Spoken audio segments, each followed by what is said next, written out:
Qui parle encore de socialiser avec ses proches de nos jours? Je n'en ai pas l'intention.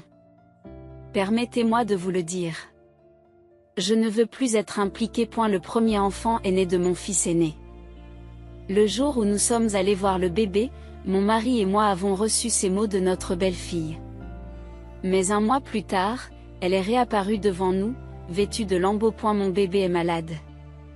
En réponse à ces paroles, j'ai répété ce qu'elle m'avait dit. N'est-ce pas votre enfant? Pas notre petit-fils. La voyant devenir rouge vif, je dus réprimer un rire. Je m'appelle Sarah et j'ai 73 ans. Je suis mariée à mon mari Marc depuis 45 ans. À l'époque, j'avais 27 ans. J'ai rencontré mon mari dans l'entreprise où je travaillais après avoir terminé mes études secondaires. Marc a 2 ans de plus que moi. Je l'ai toujours considéré comme un collègue plus âgé que moi, jusqu'à ce qu'il me demande de sortir avec lui et que nous finissions par être ensemble. Je suis généralement réservée. Avant de rencontrer mon mari, je n'avais jamais eu l'occasion de sortir avec des hommes. À l'époque, l'âge moyen des femmes se mariant pour la première fois était de 24 ans. Mes amis, les membres de ma famille et même ma jeune sœur se sont toutes mariées au début de la vingtaine, et je me sentais de plus en plus anxieuse au fur et à mesure qu'elles se mariaient. J'ai même envisagé un mariage arrangé, mais ces tentatives ont échoué. Je craignais de me retrouver seule pour toujours, mais quoi qu'il arrive, j'étais convaincue que le travail ne me trahirait jamais. C'est dans cet état d'esprit que je me suis consacrée à mon travail. Grâce à cela, à l'âge de 27 ans, je gagnais un salaire décent et je m'occupais de diverses tâches. Je crois que mes collègues m'admiraient.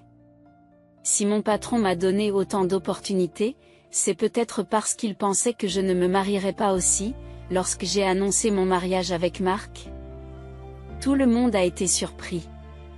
L'entreprise a essayé de me persuader de rester, et j'ai fait partie d'un couple à double revenu. Peu après mon mariage, j'ai donné naissance à notre premier fils, Henri. À cette époque, je ne pouvais pas compter sur un congé de maternité et j'ai donc jonglé entre le travail et la garde des enfants avec l'aide de ma belle-mère. Même après la naissance de notre deuxième fils, Case, ma vie n'a pas beaucoup changé.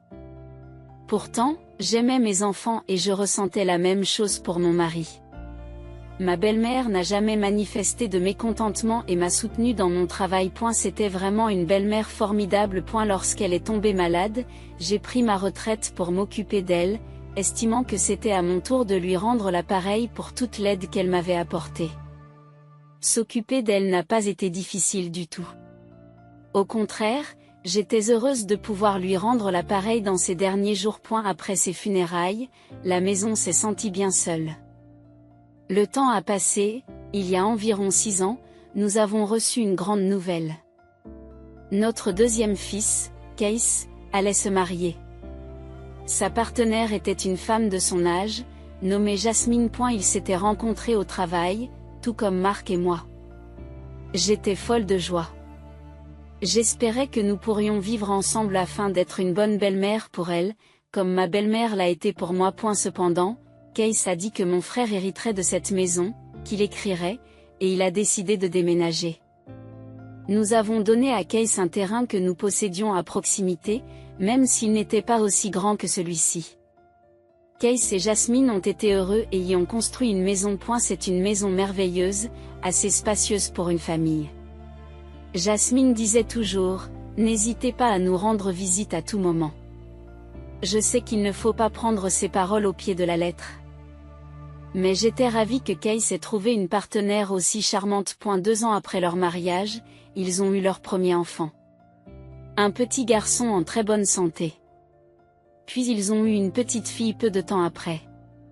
Case, en tant que chef de famille, les a bien soutenus, et le fait de le voir mûrir m'incite à compter sur lui aussi. 5 ans après le mariage de Case, notre fils aîné, Henri, a fait de même.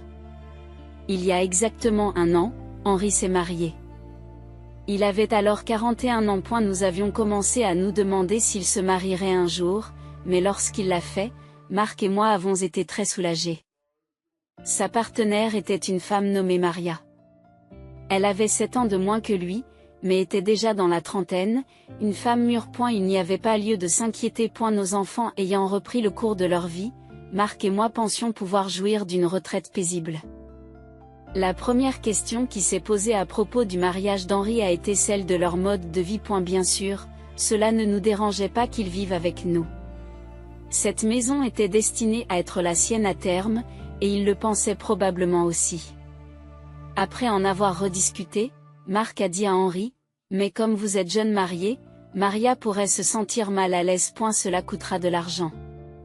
Mais je pense que vous devriez essayer de vivre ensemble pendant un certain temps. » Nous leur avons prêté un appartement que nous avions acheté comme investissement pour moins de la moitié du loyer du marché et nous l'avons meublé en guise de cadeau de mariage. C'est là qu'ils ont commencé leur nouvelle vie. Cependant, notre maison est restée leur résidence principale, et ils sont donc revenus pour Noël. J'étais si heureuse que toute la famille puisse fêter Noël ensemble et j'ai préparé le repas avec enthousiasme. La veille de Noël, Henri et Maria sont arrivés les premiers. Bon retour parmi nous. Il faisait froid dehors? Je les ai salués en entrant. Leur respiration était visible dans l'air froid. Marc se détendait dans le salon. Alors que nous parlions de boire un verre et de manger de la dinde ensemble, Maria regarda autour d'elle. Maria, qu'est-ce qui ne va pas? Viens t'asseoir avec nous. Ils n'étaient mariés que depuis peu. J'ai pensé qu'elle ne se sentait pas à sa place et je l'ai invitée à se joindre à nous. Non, c'est juste que, elle regarde le plafond. Y a-t-il une tache là-haut? Quoi? J'ai suivi son regard. Oh, tu as raison. Je ne l'avais pas remarqué. Maria passe ensuite à l'inspection des murs. Il y a une éraflure ici aussi. Oh, ça. C'est Henri et Kees qui l'ont faite quand ils étaient petits. Expliquai-je en riant. Je me suis souvenu que les garçons avaient essayé de cacher les raflures en se plaçant devant et qu'ils avaient fini par se faire prendre et gronder. C'était une histoire qui remontait à l'époque où Henri était au début de l'école primaire. C'est merveilleux d'avoir une belle fille. Cela nous permet de nous remémorer le bon vieux temps à propos de petites choses comme celle-ci. Alors que je touchais affectueusement la vieille égratignure, elle m'a demandé combien cela coûterait de la réparer. Je me suis figée à ces mots. Et c'est aussi une tâche. Vous n'êtes pas en train de marquer la hauteur des colonnes, n'est-ce pas? Vous ne marquez pas les hauteurs sur les colonnes, n'est-ce pas? Je n'ai pu que fixer Maria, incapable de comprendre ce qu'elle disait. Cette maison va devenir Henri, n'est-ce pas? Si nous voulons la vendre, il faut qu'elle soit en bon état. Ces paroles semblaient assez innocentes. J'avais envie de crier, « Qu'est-ce que tu racontes ?» mais j'ai appris que lorsque le choc atteint sa limite, on ne peut rien dire. Sarah? Sarah? Maria? La voix de Marc interrompt notre conversation et nous rejoignons Henri et lui. De quoi parliez-vous? Maria sourit à la question d'Henri. Nous regardions les égratignures qu'Henri et Kees faisaient lorsqu'ils étaient espiègles. Marc et Henri ont souri en évoquant leurs souvenirs. Ayant entendu ce qu'elle a dit plus tôt, je n'ai pas réussi à sourire. Inconscients de mes sentiments, ils ont continué à rire tous les trois. Maria, voilà pour toi. Marc lui offre une bière. Oh, papa. Henri l'a arrêté. En fait, Maria est enceinte. Qu'est-ce qu'il y a? Vraiment? Marc et moi nous sommes exclamés simultanément. Oh, félicitations. Ils venaient de se marier cette année. Nous ne nous attendions pas à ce qu'ils aient un enfant si tôt. Cette heureuse nouvelle m'a fait sourire. Peut-être était-elle plus sensible aux détails parce qu'elle était enceinte.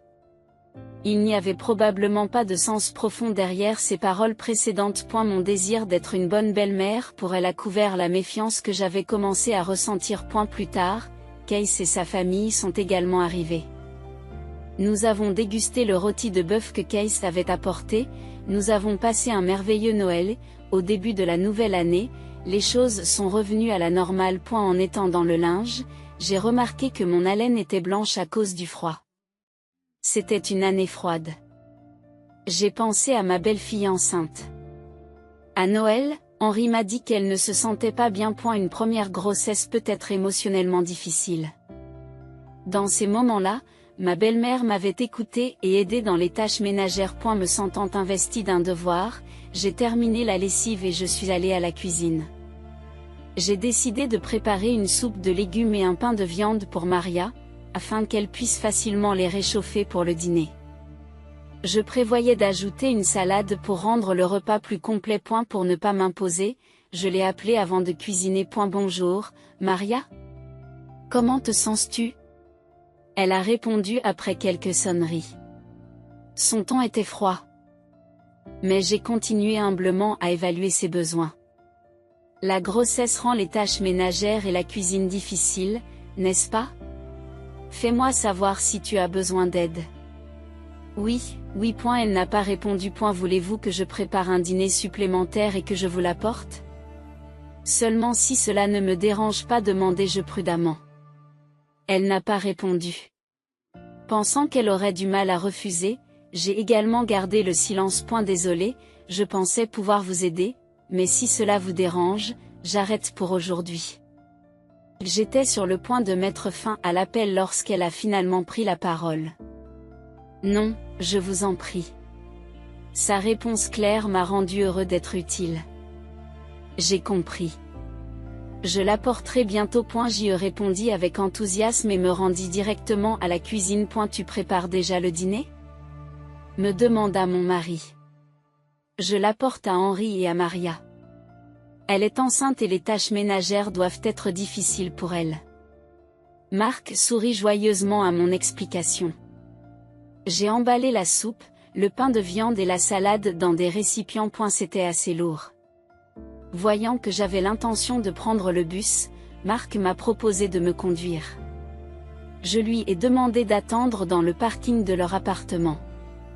La présence du beau-père pourrait mettre Maria plus mal à l'aise que si je venais seule. Nous ne voulions pas être un fardeau. À l'entrée de l'appartement, j'ai appuyé sur le numéro de leur logement et je me suis dirigée vers l'appartement de mon fils. J'ai sonné et sans un mot, la porte s'est ouverte. Maria, je suis désolée pour cette visite soudaine.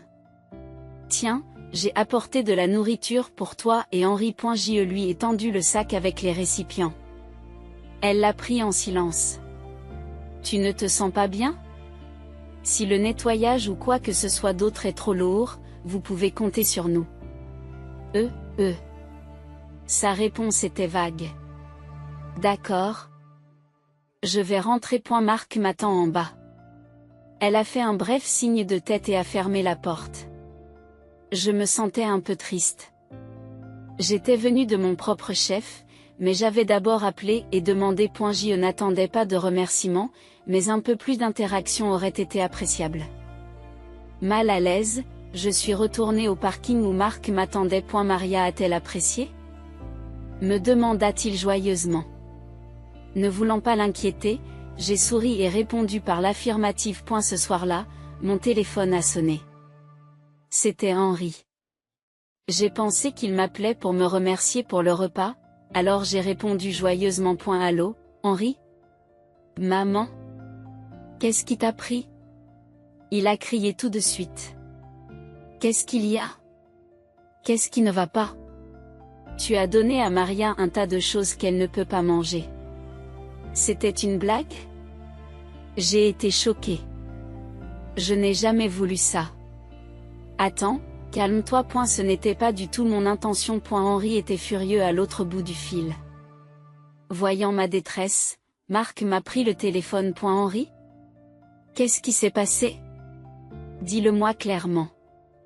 Grâce à mon mari, Henri se calme et commence à s'expliquer. Marc l'écoute en silence. Après la fin de l'appel, j'ai regardé Marc, cherchant des réponses. Et la nourriture que tu as apportée contenait des œufs. Le pain de viande contenait des œufs, n'est-ce pas? Les mots de Marc m'ont fait pencher la tête en signe de confusion. Quoi? Oui, j'ai utilisé des œufs. Mais Maria n'est pas allergique aux œufs. Elle a mangé l'omelette que j'ai préparée. Je l'ai dit à mon mari. J'avais vérifié les allergies de mes deux belles-filles avant leur mariage. Comme elles allaient manger chez nous de temps en temps, je voulais être prudente. Non, ce n'est pas une allergie. Elle dit que manger des œufs pendant la grossesse peut provoquer une allergie à l'œuf chez le bébé. Elle évite également les légumes crus car ils peuvent contenir des bactéries. Dit Marc, l'air troublé. Ce n'est pas possible. J'ai déjà entendu de telles histoires, mais ce ne sont que des mythes.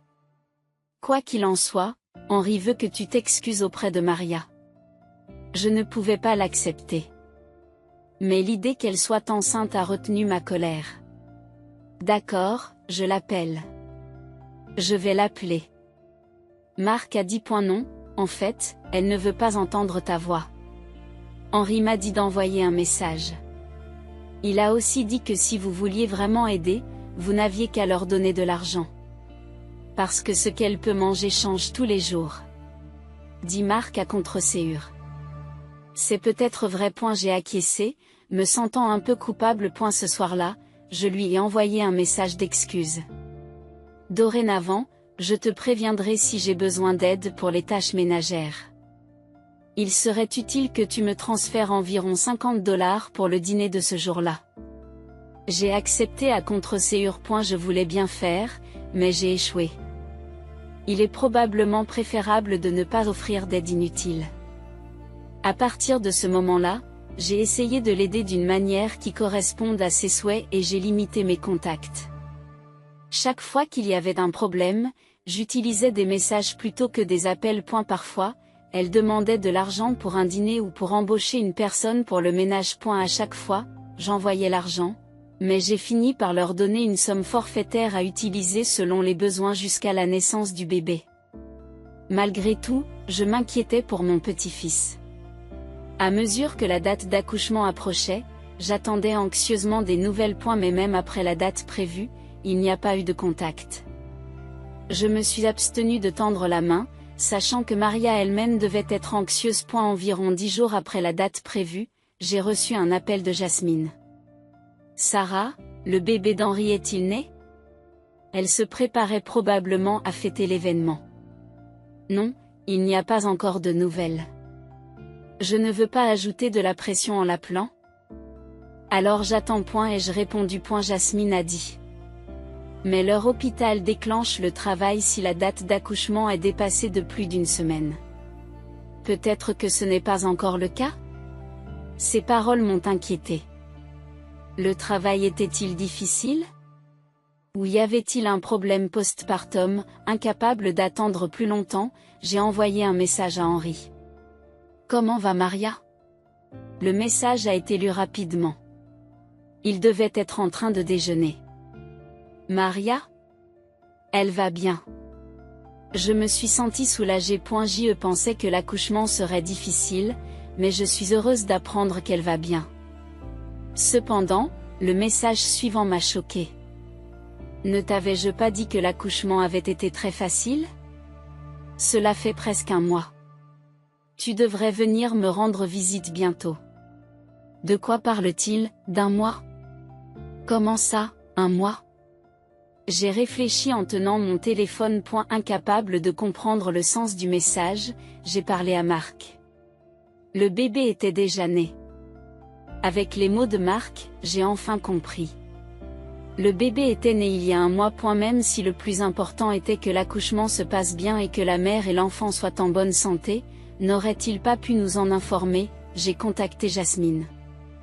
Elle aussi s'est figée un instant, pensant, quoi? Quoi qu'il en soit, puisque le bébé était né, je devais leur faire un cadeau, alors j'ai contacté Maria. J'ai appris que le bébé était bien né. Félicitations. J'aimerais vous apporter un cadeau. Je peux vous rendre visite bientôt? Maria a répondu à mon message. Je ne me sens pas bien. Veuillez l'envoyer par courrier recommandé. Vous ne vous sentez pas bien? Vous allez bien? D'accord, je l'envoie. Et si possible, pourriez-vous envoyer une photo du bébé? Malgré mes sentiments partagés, je me suis retenue. Non, ce n'est pas votre petit-fils, c'est mon enfant. Mais cette réponse m'a poussée à bout. Elle avait du culot. Jusqu'à présent? J'avais négligé les choses parce qu'elle était enceinte. Mais il semble qu'elle ait utilisé sa grossesse pour s'éloigner de moi. Nous vous avons soutenu tout au long de sa grossesse. Nous avons le droit de tenir notre petit enfant, a dit mon mari à Henri. Grâce à cela, nous avons enfin été autorisés à rendre visite à notre petit-fils. Nous nous sommes mis d'accord pour lui rendre visite une fois que l'examen du bébé à 1 mois aurait confirmé que tout allait bien. Malgré mes sentiments à son égard, j'étais vraiment excitée à l'idée de rencontrer mon petit-fils. Le jour J est arrivé. Au lieu d'envoyer le cadeau, nous avons décidé de l'apporter. Je craignais que l'envoi ne leur donne une excuse pour nous éviter. Le jour de la promesse, ma Marc et moi nous sommes rendus à l'appartement où vivaient Henri et sa famille. Excusez-nous. Cela faisait longtemps que je n'avais pas visité cet appartement.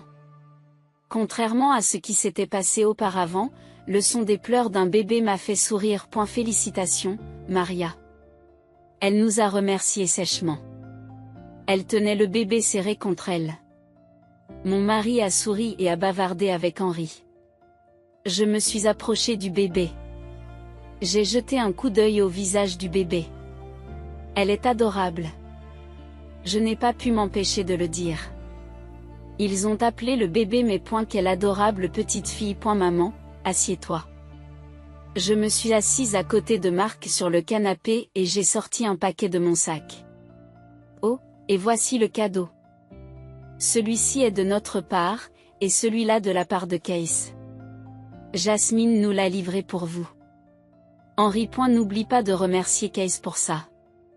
J'ai souri à Henri, puis j'ai regardé Maria. Mais elle ne m'a pas rendu mon sourire. Reprends-le. Ces mots ont figé la pièce. Qui parle même de socialiser avec des parents de nos jours? Je n'en ai pas l'intention. Marc et Henri sont tous deux stupéfaits par ces paroles. Mais Case et Jasmine voulaient faire la fête. J'ai essayé d'arranger les choses. Fêter. Vous venez de nous dire de les remercier pour les cadeaux. Si c'était uniquement pour fêter, il n'y aurait pas besoin de remerciements, non? Si c'est par obligation, nous n'en avons pas besoin et nous n'avons pas besoin de vous revoir. Soyons clairs. Je ne veux plus que tu t'impliques. Il semblait que rien de ce que je disais n'avait d'importance pour elle. J'ai décidé de ne plus rien attendre d'elle. Je me suis levée calmement. Vous avez raison. Mes paroles étaient erronées. Tu n'as pas besoin de nous remercier. C'est un véritable cadeau de notre part et de la part de la famille de Case. Marc et Henri m'ont regardé. Nous ne nous impliquerons plus avec vous. Je dirai la même chose à Case. Fais de ton mieux par toi-même. Maria a répondu. C'est notre plan. D'ailleurs, c'est vous qui vous en mêlez depuis le début. Incroyable. A-t-elle oublié qui les a aidés à s'offrir un appartement aussi luxueux? Et tout le soutien pendant sa grossesse. D'accord, nous ne fournirons plus d'assistance. Désolé de m'être mêlé de ce qui ne me regarde pas. Marc, l'air troublé, se gratte la tête et se lève à côté de moi. Rentrons à la maison. Oui. Henri reste silencieux. Il semble incapable de s'opposer à Maria, qui affiche un sourire triomphant. C'est pathétique. Nous nous débrouillerons seuls, alors n'attends pas de nous des soins ou du soutien. N'est-ce pas, Henri? Poussé par Maria, Henri répond. Oui, c'est vrai. On ne peut pas s'occuper des autres, a peut-être demandé Case. Mon fils m'aurait-il abandonné lui aussi? Cette pensée me remplit d'amertume. Mais je ne pouvais rien dire de plus. Marc et moi avons quitté l'appartement en silence. Finalement, je n'ai jamais pu prendre dans mes bras. J'ai raconté à Jasmine, qui était en visite avec ses enfants, ce qui s'était passé. Elle s'est mise en colère pour moi. Son soutien m'a permis de me sentir beaucoup mieux. J'avais déjà douté de moi, mais elle m'a rassurée. Tu n'as rien fait de mal, Sarah. Juste à ce moment-là. Marc est rentré à la maison. Il était sorti quelque part. Bon retour parmi nous. Où es-tu allé? Demandai-je. À l'agence immobilière, a-t-il dit. L'agence immobilière? Pourquoi? A-t-il souri. J'ai demandé si nous pouvions augmenter le loyer de cet appartement au prix du marché. Et elle m'a répondu. J'ai été surpris. Il n'avait pas montré beaucoup de colère, mais il était clair qu'il avait des sentiments très forts à ce sujet. Jasmine a ri, en disant, bien joué, Marc. Nous leur avons donné une chance parce qu'ils sont de la famille, mais maintenant ils ne le sont plus. Ils recevront l'avis dans quelques jours. Je ne m'attendais pas à ce qu'il agisse si rapidement. Henri et Maria seront sûrement choqués par la notification. J'espérais qu'ils réfléchiraient à leurs actes. Le mois suivant, nous avons vécu comme si nous avions oublié Henri et Maria. Ni la famille de Kees ni mon mari n'en ont parlé. Grâce à cela, j'ai pu progressivement oublier les choses frustrantes et bouleversantes qui s'étaient produites. Un jour, nous avons prévu d'aller manger avec Kees et sa famille. Bien entendu, comme nous les avions invités, nous avions l'intention de prendre en charge le coût du repas. Kees devait venir nous chercher, Marc et moi avons donc attendu à la maison. L'interphone a sonné. Oh, on dirait que Kees et sa famille sont là. J'ai appelé Marc. Il s'est levé à mes mots. Je suis allée à la porte pour saluer la famille de Kees. Bonjour à tous. Vous êtes arrivés rapidement, dis-je en ouvrant la porte. Je me suis alors figée. Ce n'était pas la famille de Kees qui se tenait là, mais ma belle-fille, Maria. Maria. Je n'ai pas pu m'empêcher de l'appeler. Elle n'avait plus son attitude froide habituelle. Elle était vêtue de vieux vêtements d'intérieur usés, comme si elle n'avait rien à faire dehors. Elle m'a regardée avec une expression de détresse. Sarah. Je me suis trompée. Je suis vraiment désolée. Les larmes lui montent aux yeux et elle s'effondre sur le sol. Qu'est-ce que tu veux maintenant? Demandai-je. Entendant nos voix, Marc sortit de la pièce. Et elle fut surpris de voir Maria s'agenouiller devant moi, mais resta silencieux, debout derrière moi. On a diagnostiqué une maladie à mes. Alors maintenant, je travaille pour payer son traitement. Mais avec l'augmentation du loyer, nous ne pouvons même pas nous permettre de manger. S'il vous plaît, pouvez-vous au moins ramener le loyer à ce qu'il était? Ses larmes m'ont choquée. Une maladie? Mais... Je me suis rapidement agenouillée devant elle. Maria a hoché la tête à plusieurs reprises en essuyant ses larmes. Je vois. C'est terrible.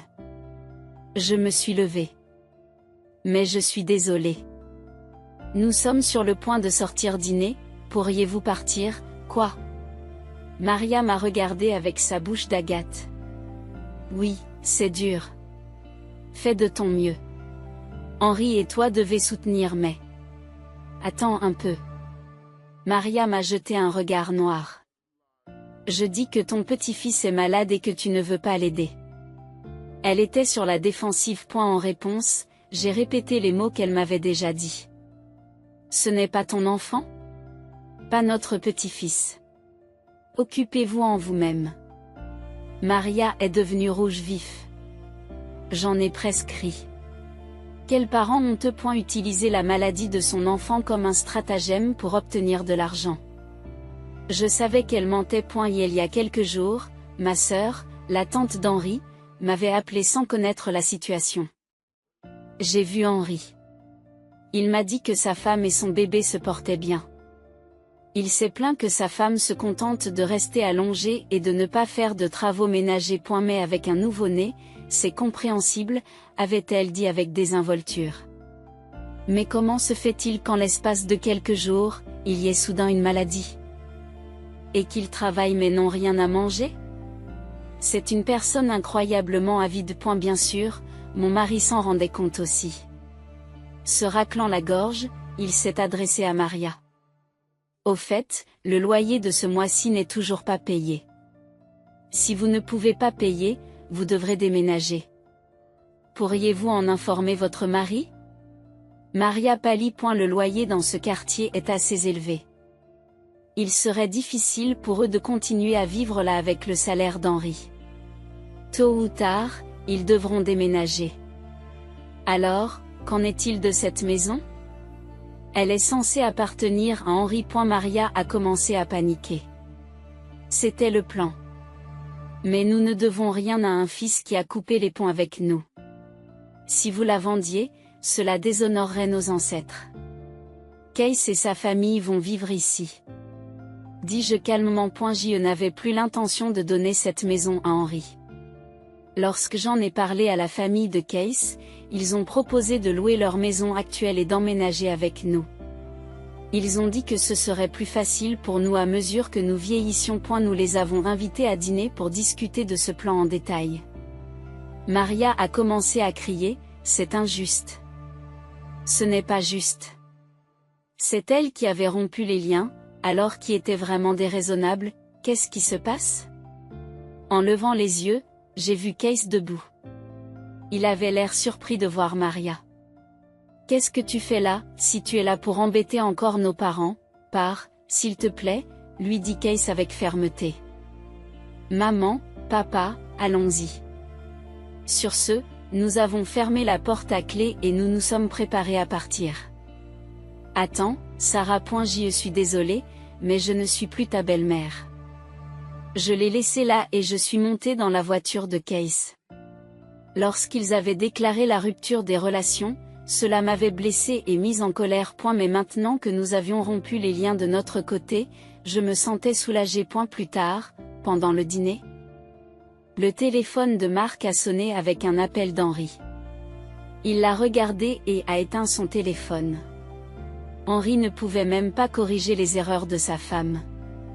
Quel homme pitoyable! Il serait probablement sous son emprise pour le reste de sa vie. Comme nous refusions de répondre à leurs appels, Henri et Maria ont essayé de négocier une réduction de loyer par l'intermédiaire de l'agent immobilier, mais nous n'avions pas l'intention d'obtempérer. Après 4 mois de non-paiement du loyer, nous avons émis un avis d'expulsion. Ils sont restés un moment autour de notre maison à se plaindre, nous avons donc consulté la police, qui leur a donné un avertissement. Ce quartier est trop cher pour qu'ils puissent se le permettre avec le salaire d'Henri. Ils ont probablement déménagé dans un endroit éloigné, faisant face à un long trajet. Il n'y a rien à faire. Il n'est pas facile pour un homme de plus de 40 ans sans emploi de trouver un nouveau travail. Pendant ce temps, la famille de Case a emménagé dans notre maison. Leur maison a rapidement trouvé des locataires, générant suffisamment de revenus locatifs pour couvrir leur hypothèque et même dégager un bénéfice. Avec de nombreuses pièces, notre famille désormais nombreuse passe des journées animées et joyeuses. Cet automne, l'aîné de nos petits-enfants entrera au CP. Le temps passe vite. Il existe maintenant de nombreuses couleurs de sac à dos. Notre petit-fils a choisi le vert. Mon mari et moi sommes impatients de l'offrir.